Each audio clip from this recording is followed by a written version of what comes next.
Rob here from Street Park again, and now we're going to do how to correctly tighten your SCS.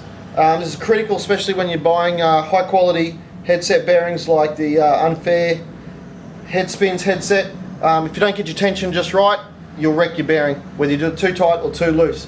Alright, so you only really need one tool for most of these SCSs, and that's the 5mm Allen key.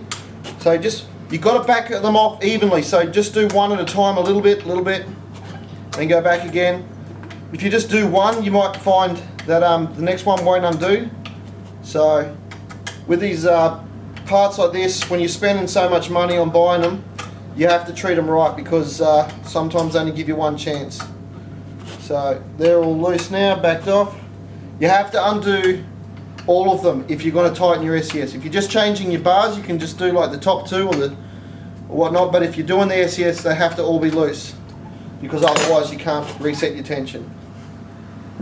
Alright, so if someone's already put it on for you, there's a top cap, and you can see inside there's a 5mm bolt there that goes down into the star nut, either built in or pressed in.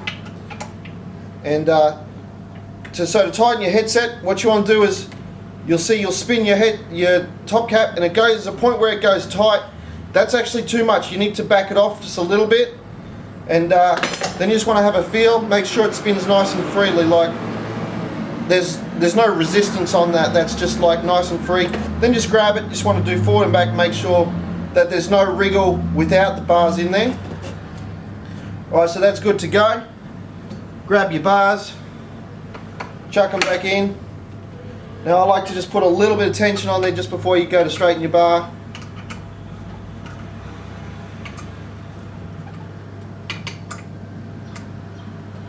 Right, so the best way to just put it on the ground. Just make sure your wheels are straight.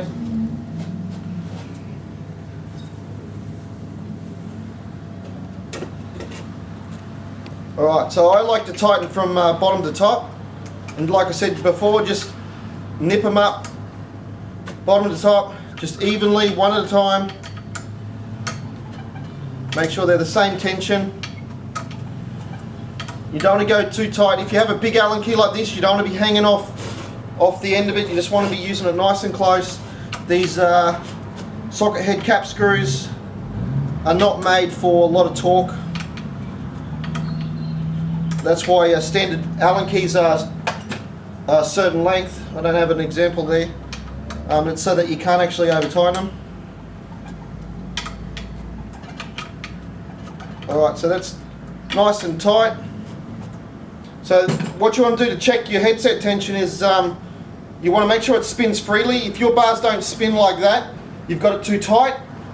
And obviously then what you do is you put it on the ground, stand on your brake, and you're moving the bars forward and backwards, and you want to make sure you have about 1 millimeter of free play front and back, 1 millimeter. If you don't have any wriggle, there's too much tension on your headset and you will blow it out, because unlike your wheel bearings, there's no spacer between the top bearing and the bottom bearing to stop you crushing the bearings in. So it's important that you have a bit of play. Now that won't make any noise, that'll be like dialed as, my bench is not dialed, but that's how you want to do it. Alright, latest.